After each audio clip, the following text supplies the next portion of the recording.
안녕하십니까, 주부쌤입니다.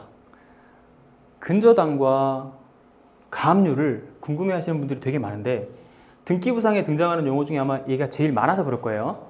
가압류는 일단 채권으로 여러분이 기억하시면 되겠고, 근저당은 물권이라고 기억하시면 좋을 것 같아요. 물권이 조금 더 센 권리입니다. 배당상으로도 흡수배당이라고 해서 뒤에 있는 권리를 다 땡겨서 올 수 있어요.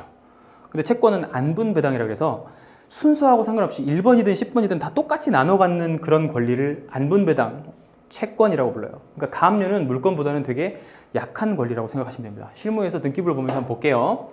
대구에 있는 아파트고요. 소유권이 넘어간 다음에 근저당이 신한은행에서 먼저 잡힙니다. 날짜를 먼저 보시고, 그 다음에 전입신고를 살펴보니까 18년 7월, 얘는 18년 8월. 그러니까 얘가 더 앞서네요. 그러면 이런 거는 대항력이 있다고 봐요.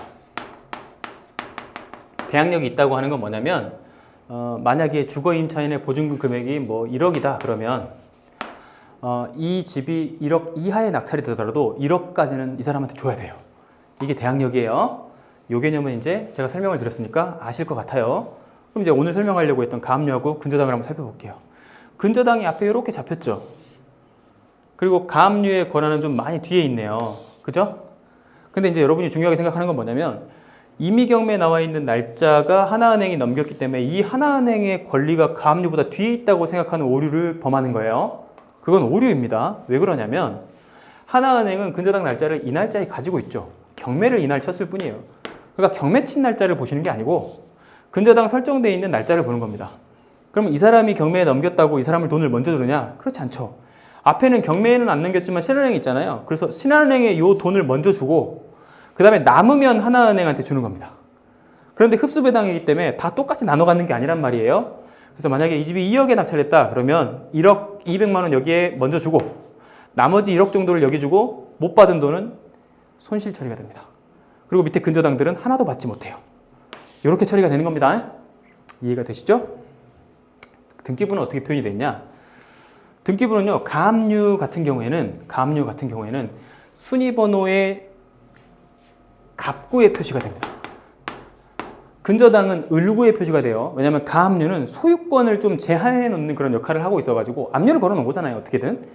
그래서 채권자 5,500만 원을 가압류를 잡아놨다 그러면 갑구에 표기가 되고, 갑구 표기가 되는 거를 이제 법원에서 결정문이 나왔을 때 여기에 등기부에 이렇게 표기를 해주게 되는 거죠. 가압류는 일반적인 채권자의 주장이기 때문에 채권자의 주장이 타당하다는 서류 정도의 입증이 된 걸로만 증명사실이 되고요.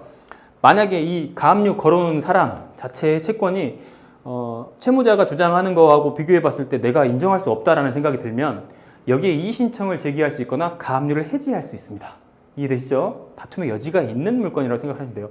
해경과 해은은 또 7,100만 원을 가압류 신청을 했네요. 그래서 갑구에 가압류가 표기되고, 갑구는 갑구 소유권에 표기된 가압류지만 얘는 채권에 해당한다. 그리고 안분된다. 이렇게 기억하시고, 그러면 을구에 들어간 근저당은 어떻게 될까요? 을구에 들어간 근저당 날짜가 더 빠르죠. 그래서 이 종목이 설정했고 신한은행이 있습니다. 그리고 하나은행이 있네요. 아까 신한은행과 하나은행 중에서 신한은행이 더 빨랐죠. 그런데 경매는 누가 넘겼어요? 하나은행이 경매에 넘겼어요.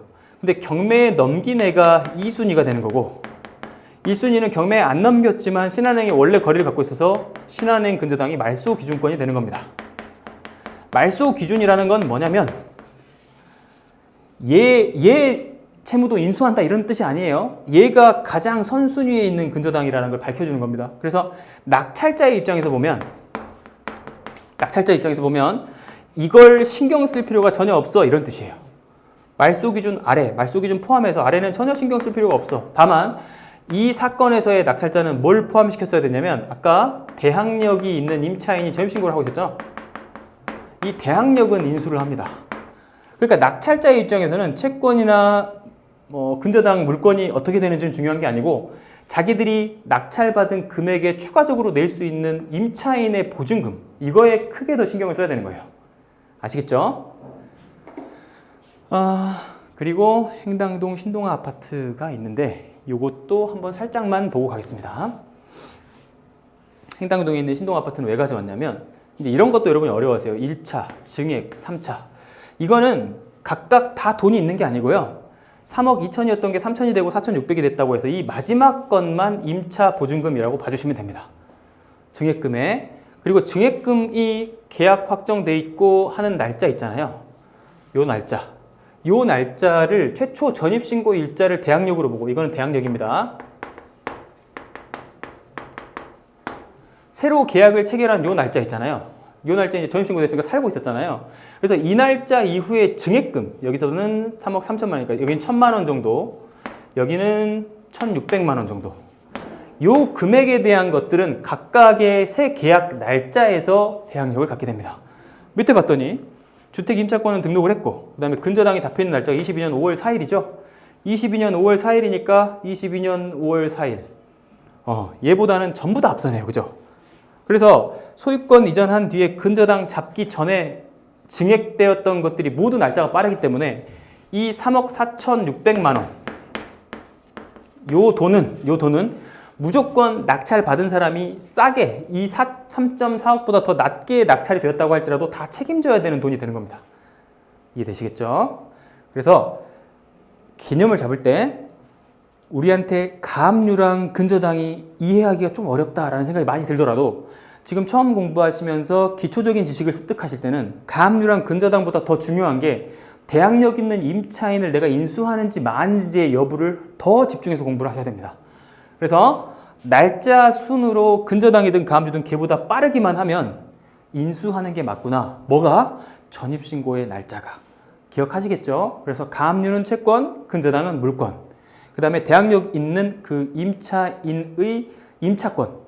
전세권이라도 부르는데 전세권은 민법에서 부르는 거니까 용어를 조금 구별해 볼게요. 이 임차권 보증금은 전입신고 기준으로 대항력의 우선순위가 정해지니까 대항력이 있는 임차인을 만약에 만나셨다라고 한다면 근저당이나 가압류보다 빠른 날짜를 가지고 있어야 되고, 그 전입신고 날짜가 빠르면 아무리 내가 싸게 날짜를 받았어도 그 전세금만큼은 돌려줘야 됩니다. 이해되시죠? 여기까지 질부였습니다.